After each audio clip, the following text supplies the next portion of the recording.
Hello there, Professor. I'm Jefferson, and I'm going to tell you about my specific context in light of these policies that we have in Colombia to teach English. Every policy that Colombia has written the last 20 years has the same thing. Students should be able to communicate in English. The 2004 Programa Nacional de Bilingüismo said it. Colombia very well said in 2015.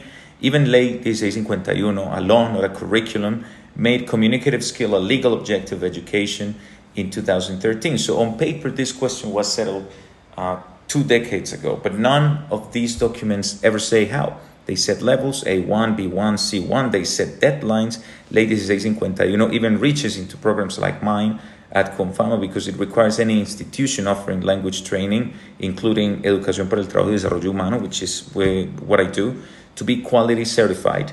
That one article is the real reason my ETDH courses have grades, a minimum passing score, and an attendance requirement. It's not that my program rejected communication, it's that a national law asked for compliance and nobody wrote the pedagogy to make compliance and communication compatible. That work landed on teachers and it landed on me in this case.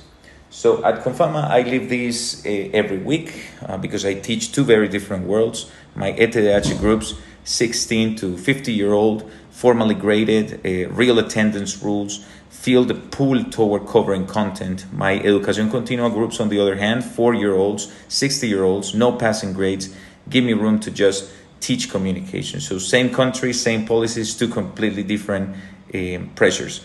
So here's what I've stopped doing. Teaching grammar as the destination. Instead, I start with a real communicative need.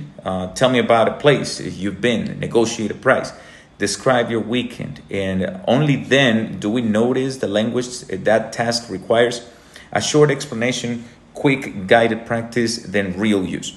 Grammar and vocabulary don't disappear, they just stop being the whole lesson and become tools inside it.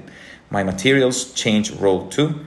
A grammar exercise becomes preparation for a conversation. A vocabulary list becomes an information gap between two students.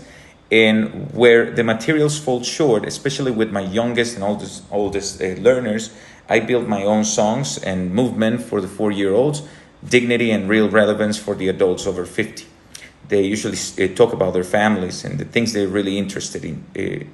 I still give the traditional ETH assessment because the law asks for it, but I add a second one. Can you actually do something with the language right now with another person? Both scores matter, but only one was ever measuring communication. So how are we adapting these programs to our reality? Not by rejecting the policies and not by pretending the pressure isn't real.